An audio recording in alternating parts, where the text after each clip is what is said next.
probably not going to meet them, but, and Casey told me I could take off my mask while I do this presentation, so I'm well within the 6 foot distance. I hope everyone's okay with that. Okay, so we'll get started today. And before I get started, I just want to say that I'm really appreciative to be given this opportunity, because this is exactly the type of group that we want to talk to. We have to get on board and have a partnership with our cities and counties across the state. And the department has always enjoyed a great partnership with Metroplan and everyone that is represented here today. So I want to continue that as director and even enhance that if I can.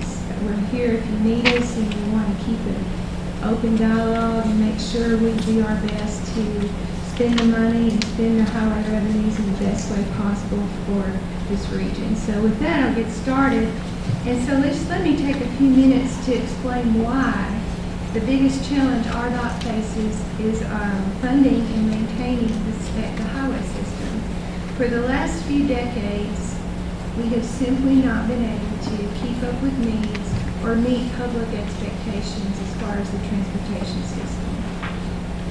We are the 12th largest highway system in the nation, but we're near the bottom when it comes to revenue. And over the next 10 years, we can expect about $9.3 billion in real needs to take care of that system, which equates to $930 million per year in needs. And I want you to remember that number, $930 million, because we're going to circle back to that in a few minutes.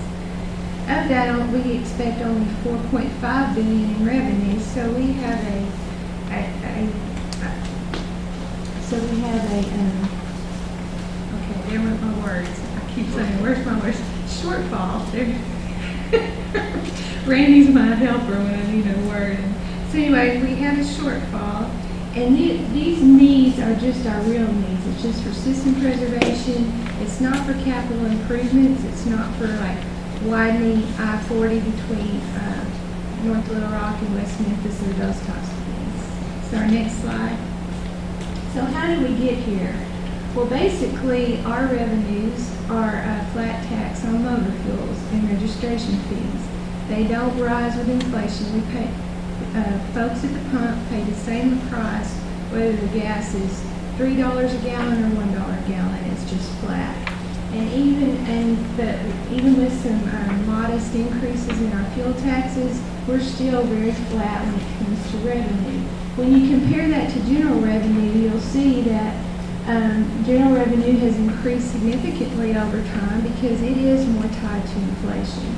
So if you look at what we received in 1980, which is about 14.4% of general revenue, if we had kept that same 14.4% and we had increased at the same rate as general revenue, we would be looking at about $930 million a year for state highway revenues. Now that goes back to what our needs are. So today we would not even be having this conversation if our funding mechanism was tied to inflation. Next slide.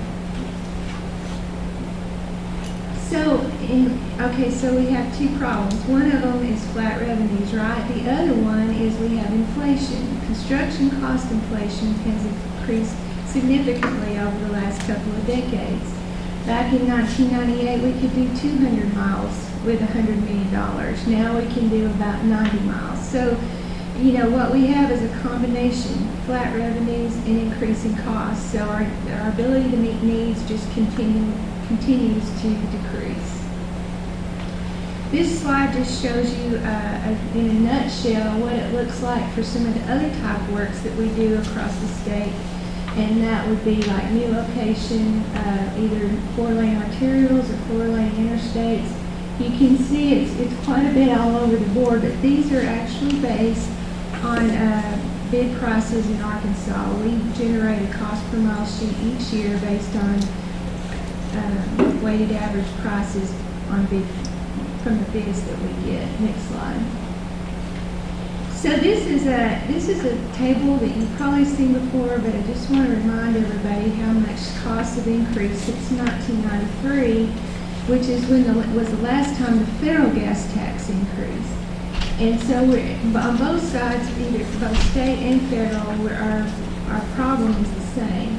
And if you look, college tuition has gone up about 379%.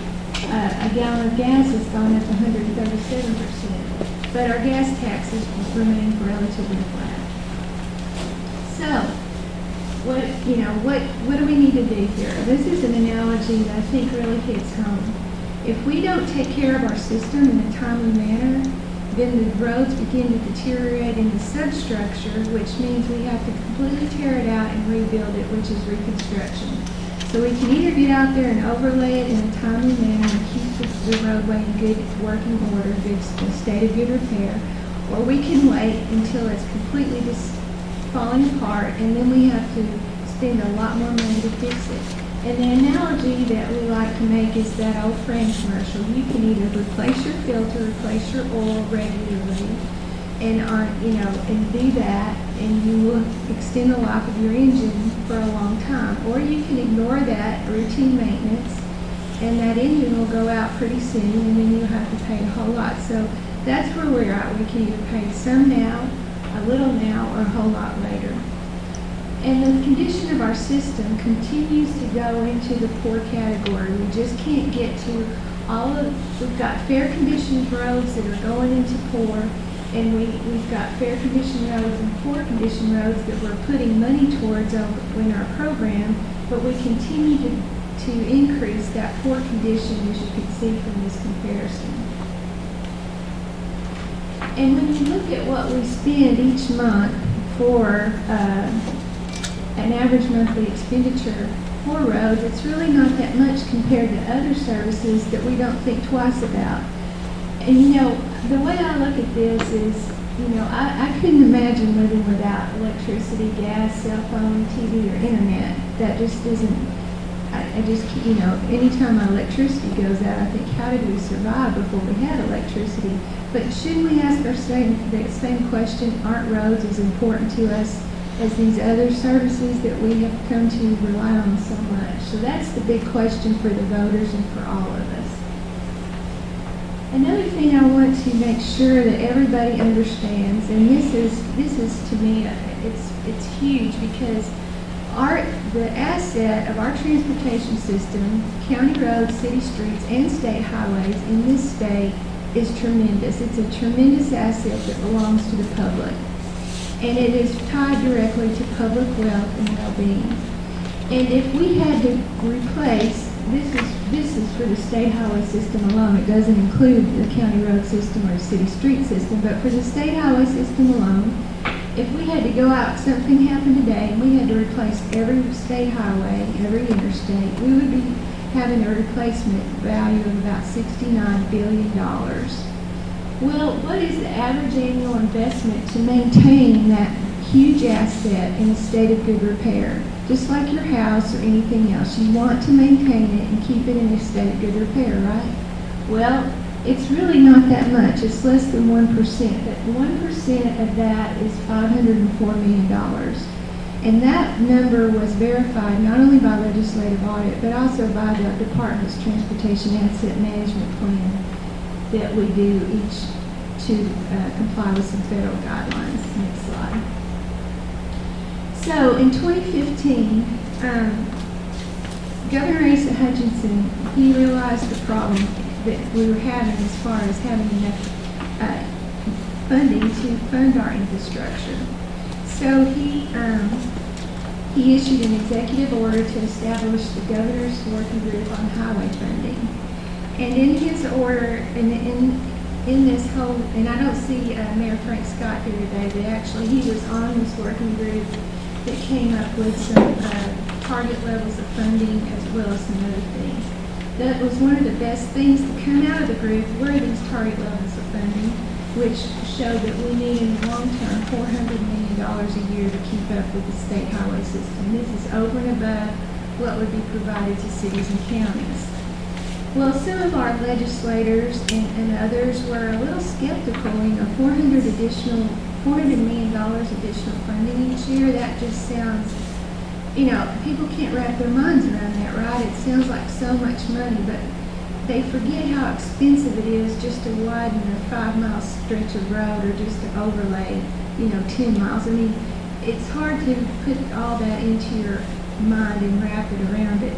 So they asked if we would be willing as the department to allow legislative audit to come in and do an independent audit of our numbers, our needs numbers and our revenue numbers.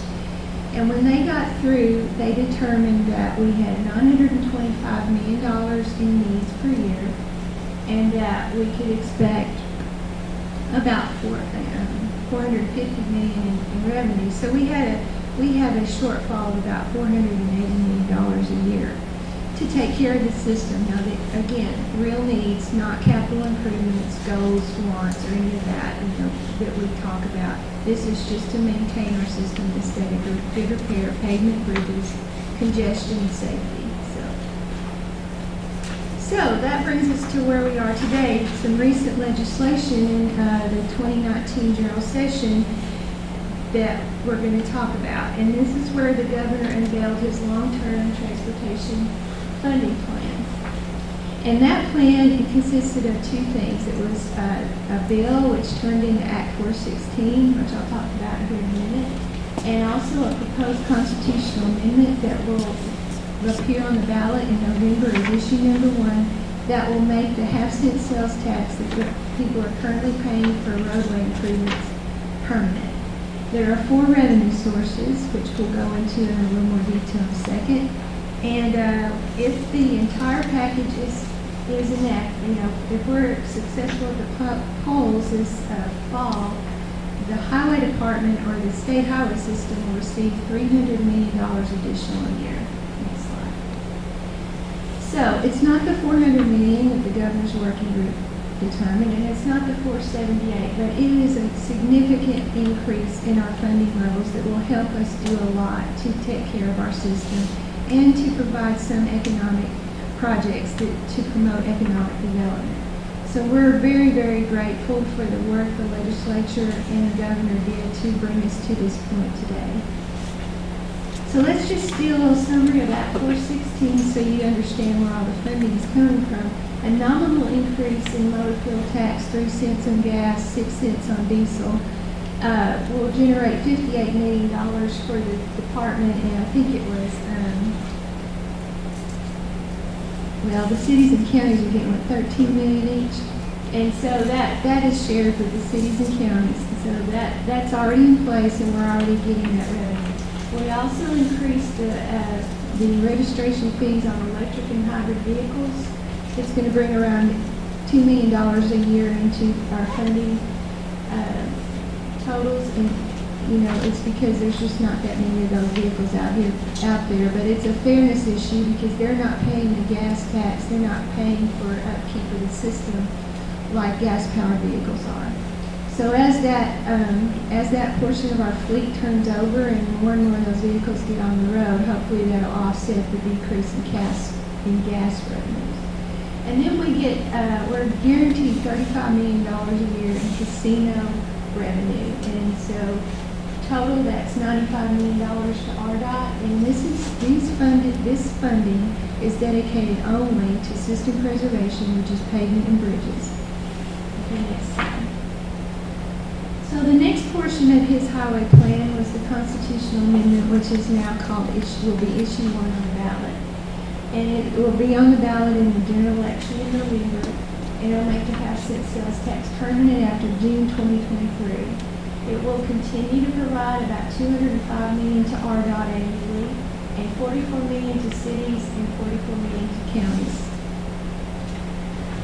So in summary, with that 416 in issue number 1, we're looking at the department of the $300 million a year I mentioned earlier.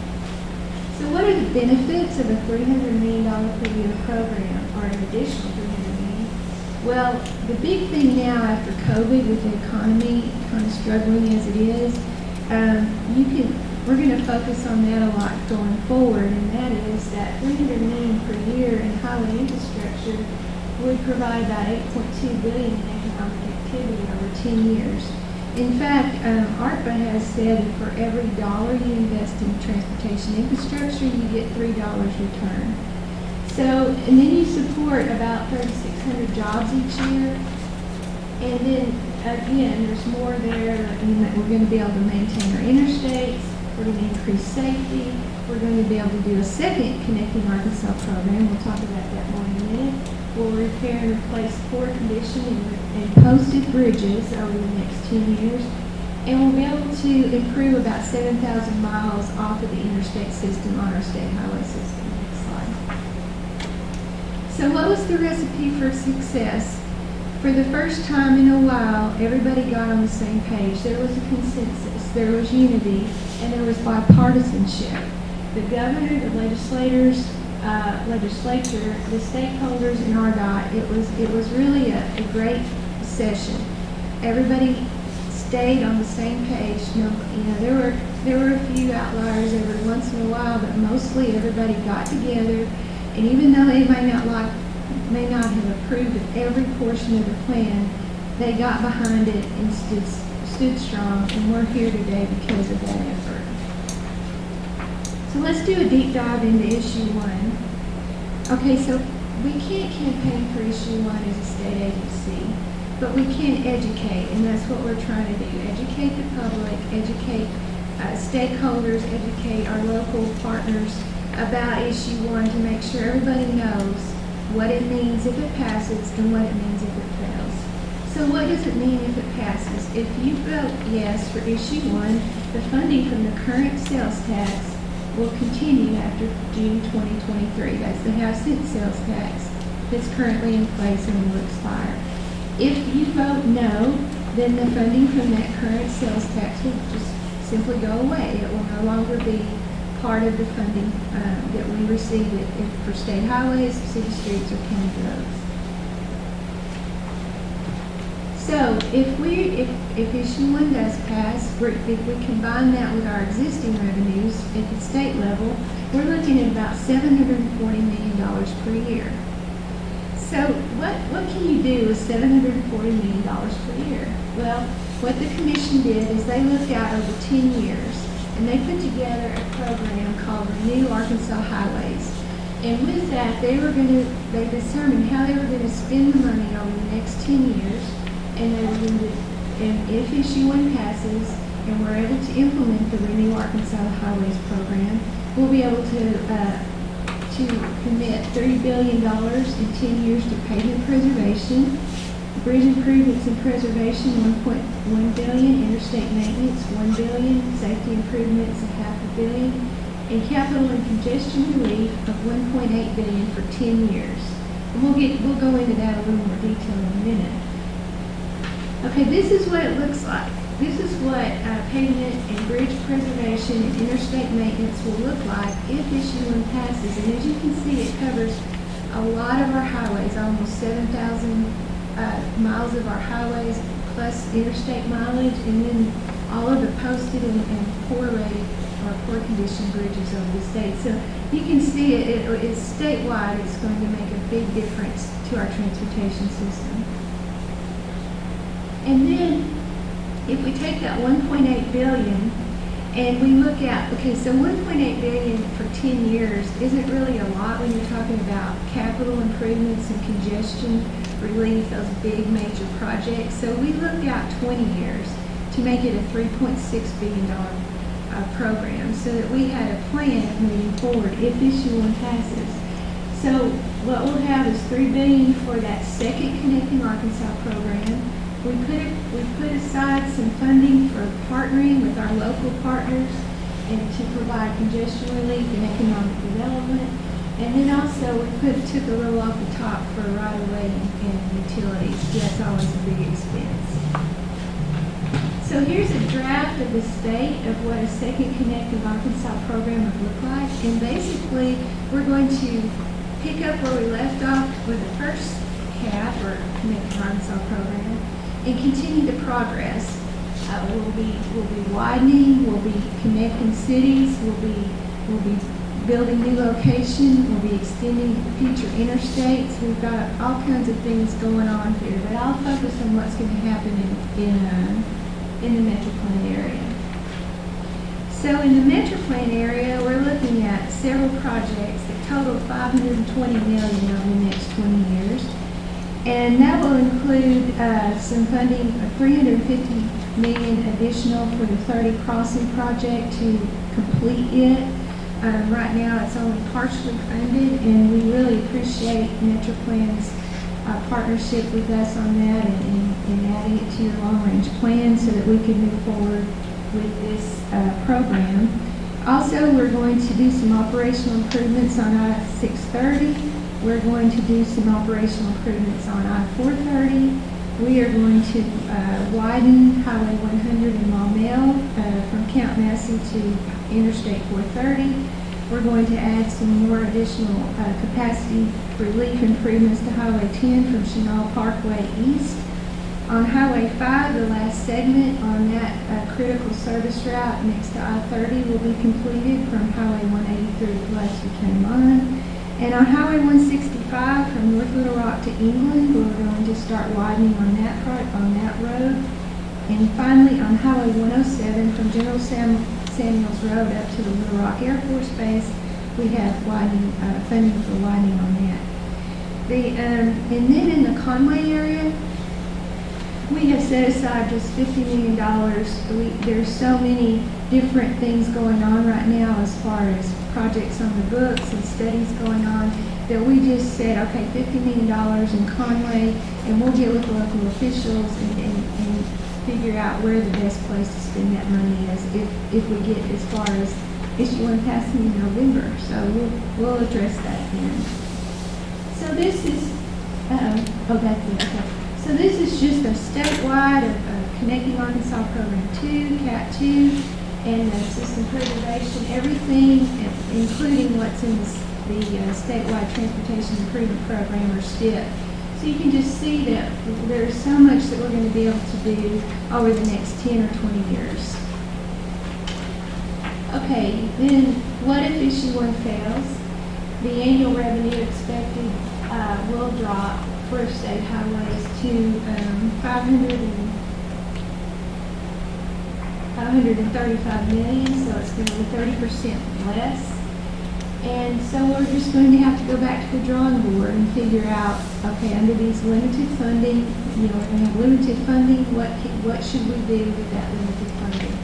And I'll say that it'll probably be, we'll have to remove a lot of the economic development and major projects. We'll be in the phase of just trying to take care of what we've got. Turnbacks to cities will experience about a 30% reduction. Turnback to counties will also experience the same reduction. If you look at the 4 counties in the Metroplan area, you're looking at a $5.8 million per year loss of funding. The cities within those 4 counties, you're looking at $11.9 million lost per county if issue one fails. I mean per city, sorry. Not per city, for all the cities in the 4 county area. Okay, so we like to, before we want to tell the public, we want to tell everyone. One of the things the department has not been, we try to be good at it, but we still have a ways to go, is to kind of not brag on ourselves, but to tell people what we've done. We've done a lot of good things. We have been given 3 opportunities over the last, since 1999. The voters have approved, and we delivered on those programs. We had the Pave the Way program in 1999. In that program, in 1999, I don't know if you remember this, but our interstates were in terrible condition.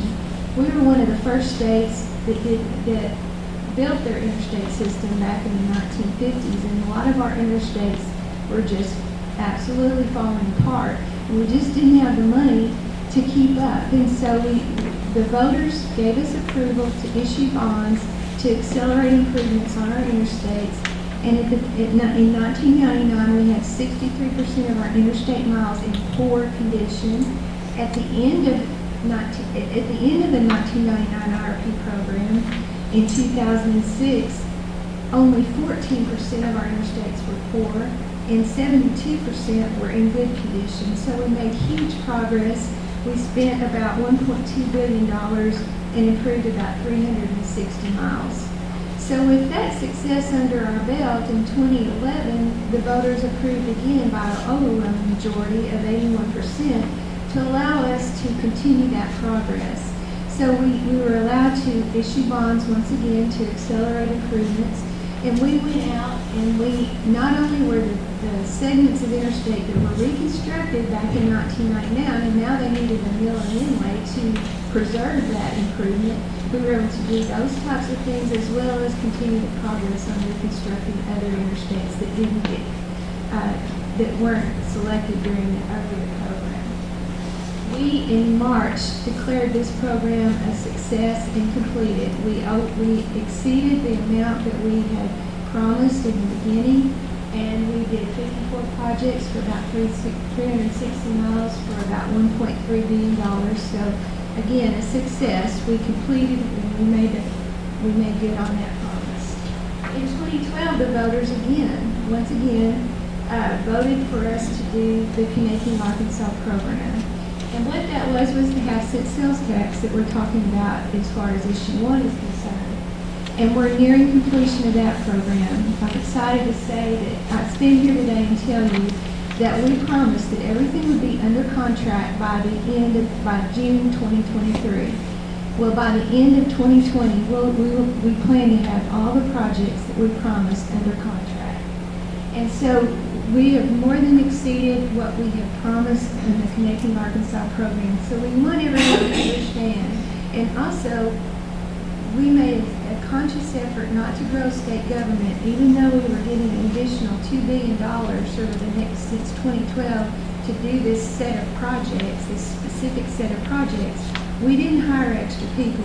We went out to the consultant world and we said, okay, we need supplemental help, but we don't want to hire extra people because this is a temporary tax. This program will be over in 10 years, and we don't want to hire additional people to make it happen.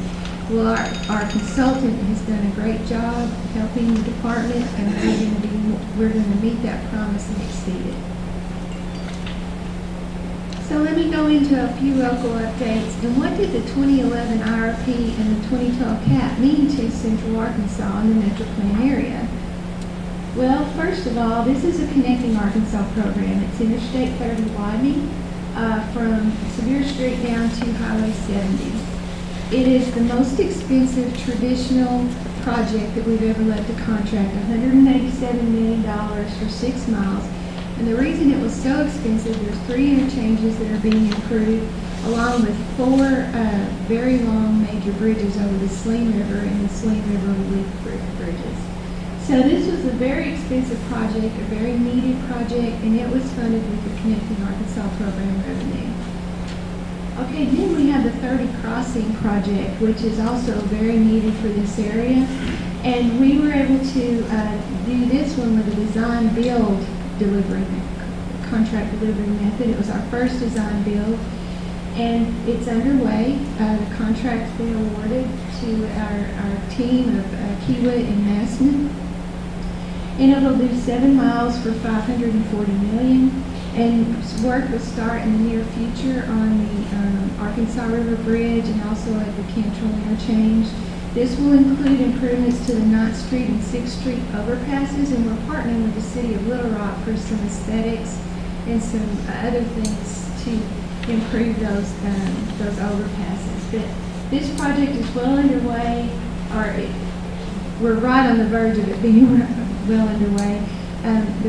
June 1st, we got the final authority from the Federal Highway Administration as far as our NEPA or environmental documents are concerned. They signed off on those after a reevaluation, so we're sitting in a good spot there. There is a lawsuit, and we're waiting to hear how the plaintiffs are going to react to this revised NEPA document. But other than that, we're moving along well on this project. Okay, the Highway 67 improvements, we have, first of all, as part of the CAP, we completed a portion of Highway 67 from Vandenberg to Highway 5 for $58 million. That was a part of the Connecting Arkansas program. And recently, I don't know if you noted, you've seen it in the paper or heard about it, but there was a $40 million infra grant from the Federal Highway Administration or from the DOT US DOT that provided additional $40 million. So now we have scheduled not only the Main Street to Damienberg portion, but we also have the Highway 67 interchanges in Cabot and the widening between Highway 5 and Highway 89 between those two interchanges. We're able to fund all of them with that additional $40 million. And of that additional funding that's scheduled between 150 and 175, that is $77 million worth of Connecting Arkansas program funding. Next slide. And then the last two CAT projects that you're all familiar with is Interstate 40 between Conway and Little Rock. We were able to completely finish that, and we, with the 38 million and 5.5 miles, that was widened all the way to Conway.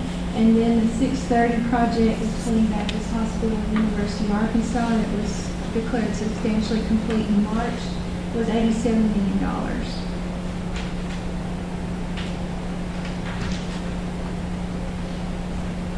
Okay, Highway 10 widening.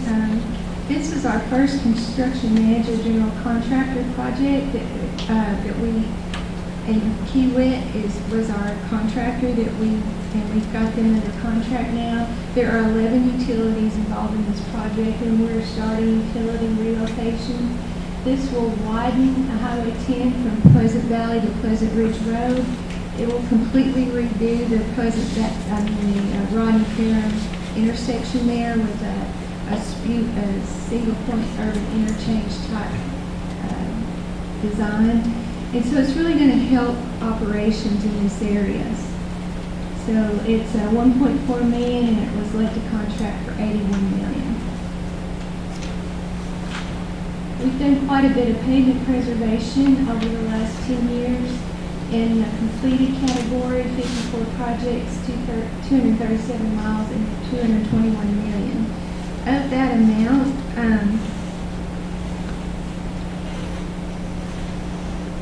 let's see.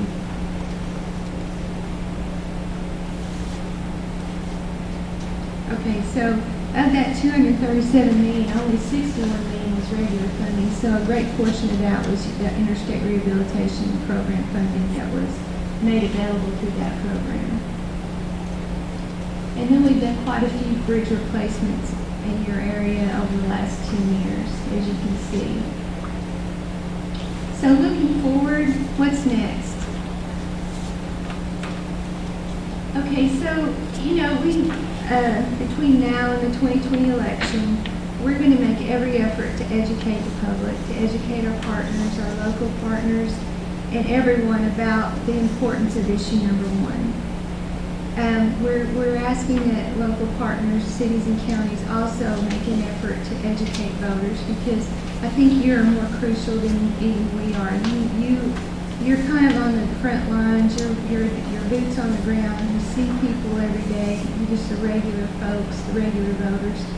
And so I just encourage y'all to do the most you can if you feel so led to educate people as you have opportunity. And we're also going to provide support to the Roads and Bridges Coalition. They are the campaign arm of this issue number one. They're made up of stakeholders and others across the state, and they have been raising money for a campaign that should kick off sometime later this summer. Now, please go back.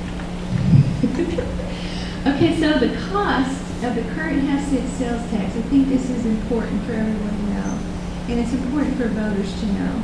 The cost of the half-cent sales tax that we're asking voters to approve to be extended past June 2023 is about $8 a month for a family with median income. So if a family has a median income of, I think it's just under $45,000, they're paying about $8 a month. And this tax does not apply to groceries or medicine. And if issue one passes, the cost to the taxpayer will not be an increase or a decrease. They will just continue paying what they're already paying. They won't notice any difference. The think that's really important in this time when it's, some people are having trouble making ends meet. If they understand that it's really a nominal amount for a family of median income, that maybe it will be a little easier to convince them that it's worth it to continue to work on our state highways, county roads, and city streets and keep them in a state of good repair. In addition to that, we have to inform them of what it means to the economy. What it means to the economy.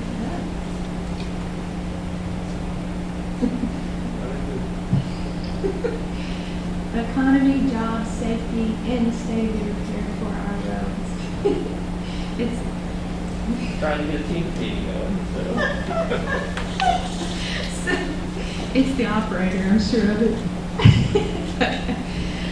But issue number one is very important. It's a full 2/3 of the total program that the governor put forth in the 2019 session.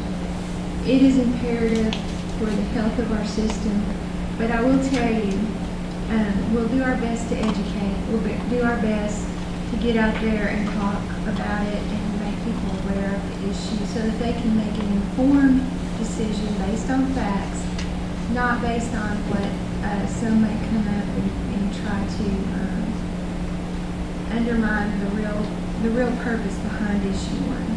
So we'll do our best, but if the voters speak in November and they say no, that's the way it'll be. And the department is committed to continue to try to meet as many needs as possible within the limited funding we have available. It's just that I'll end on the same note that I started. We can't meet the public's expectations. We can't keep up with our needs under our current funding structure. So this is a very big opportunity. It's exciting, and I hope that everyone in this room will get on the bandwagon and do our best to show voters what they're voting for. I think that's imperative. Whatever their decision, at least it be based on facts. So with that, I'll stop and take any questions. Are there any questions? Comment. Butler County gets about $2.5 million of that 0.5%. That goes away. We're going to have a hard problem figuring out how to replace that $2.5 million. Maybe y'all will, because it's big time for us to return back to the county. Just off the 0.5%. I know, and the department is in a kind of different position because we had to take those funds and we wanted voters to know what they were voting on, right? What am I buying with my $8 a month? What does that mean for me? So we came up with the Connecting Arkansas program, and our funding went just towards that 31 projects. It wasn't incorporated into our everyday maintenance operations and keeping the roadways in a state of repair. So the counties and the cities, though, that wasn't the case. You just incorporated that. It became part of your overall funding for your city streets and county roads. So I think that's going to be very difficult for our local agencies to overcome if issue one doesn't pass. Mayor? Yes. I think this presentation, it's a third of our budget, but our road and bridge budget. I think it would really, we passed that we wanted more trails and bikes and pedestrians. It would take away a lot of money that we could match to those trails and things. So it's very important. What I really wanted to ask you is, have you given thought to maybe doing some sort of abbreviated presentation at your city councils and before the court throughout the state as we get? And we've already passed a resolution support, but I think if we're getting on TV at these, we're live streaming on TV, make a few of these just to educate the citizens on some of these high points and how little it does cost a year. Yes. We are in the process, before COVID hit, we were on the civic club speaking circuit. We had scheduled a lot of events that got canceled to go and talk to folks on the grassroots level about the issue one.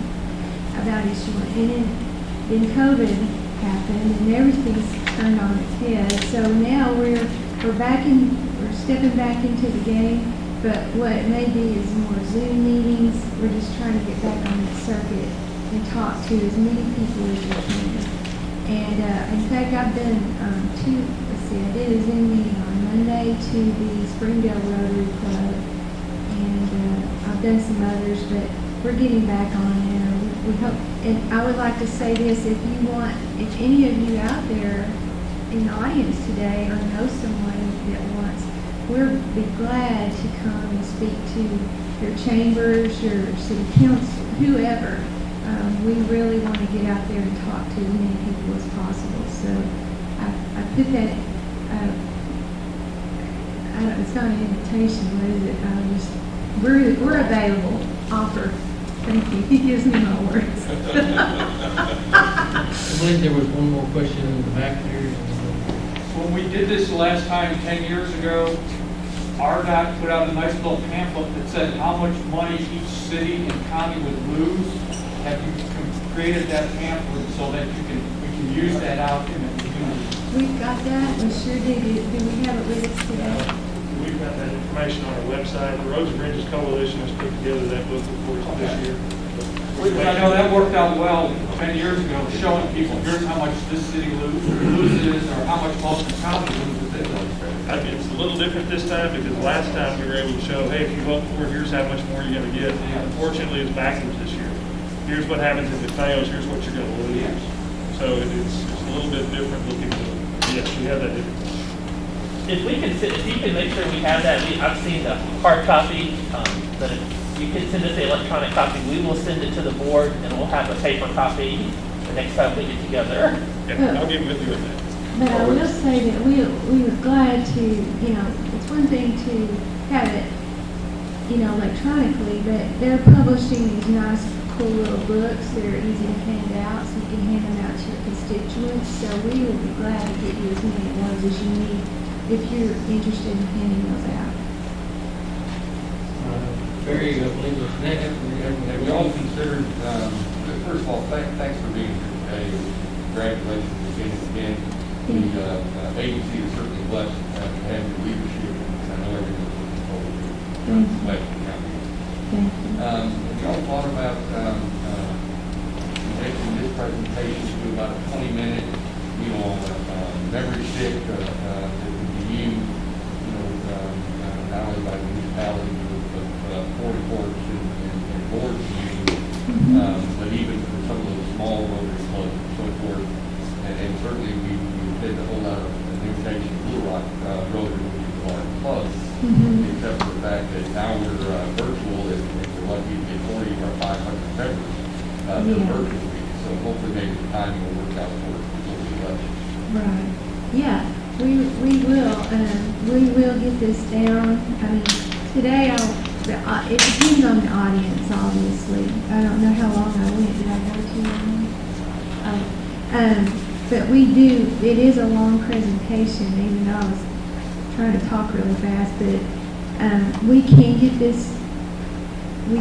this boiled down to a little bit more of a nutshell and provide that. And what are you asking that we provide the presentation so that you can give it to? So that, and the person to go along with it would be great, but I know for our board, I think for our other boards and city boards, the outside presentation is generally a 20-minute meeting, and although I'm sure that my former board members would focus on an hour-and-a-half presentation, the county judge probably has a 20 minutes. But I think, at least for our application, I think this is going to be pretty powerful. 20 minutes is good. Okay. Easy to keep interesting and not lose that audience. Okay, well, we've been working on this presentation. It's a great presentation. Well, what I'm saying is, this is kind of the big picture of everything.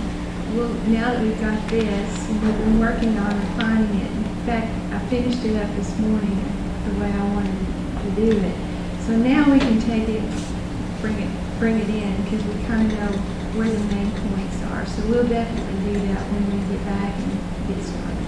This pamphlet that you talked about, when we share that on Facebook, is it condensed enough where there's one slide or something, we could see the cons and not, with the tags? You're referring to the turn back booklet? Yeah. But maybe just for Cabot or, Well, or any city, or share it on Facebook, we reach about 50,000 people to do a good post on Facebook, so, we can put that out, so that. It has a really nice page by county. I look at it, so we can get that, you can share that page that would show Lonoke County and every city in the county what they would lose. And the booklet that they put out also was very informative. It was real simple, the little booklet they put out. And I know we received some of them in our county business association meeting. That's okay, in addition to the booklet on the counties and cities and the turn back, which is very specific on that issue, we've also got a general governor's long-term highway funding plan and continuing the progress from you. This is a handout that we were taking to all of the regional meetings we were going to. We've got some on the back table if you want to take one. We're more than willing to print these out and give you as many as you need to look over it. But it's kind of in a nutshell what I presented today as far as what issue one is and what it means. So we've got this. Any other questions? Tell me the status on the study of Highway 25 and 65 in North Baltimore County. I don't, but I definitely want to get back to Doc. Oh, do you know? No, I can find that out. Okay, I forgot about, and we're so happy to have Steve on board as the division head of transportation policy and planning. You know, I don't know if you know his background with Kings. He's been a district engineer for several years, so I think he's going to bring a fresh set of eyes and a lot of knowledge, and it's going to be really good for that division. We're excited that he agreed to come take over see what the other side does, the planning side versus the construction side. Well, Ms. Lorie, we certainly want to congratulate you once again. Thank you very And, much. I appreciate very, very that. glad to have you on board. We have in our packet a resolution. It's 20-13. It's supporting the extension of the statewide 1/2 cent sales tax for transportation facilities, issue 1. So moved. Second. There's been a motion made in the second to support this resolution. All in favor say aye. Aye. All opposed? Passed unanimously.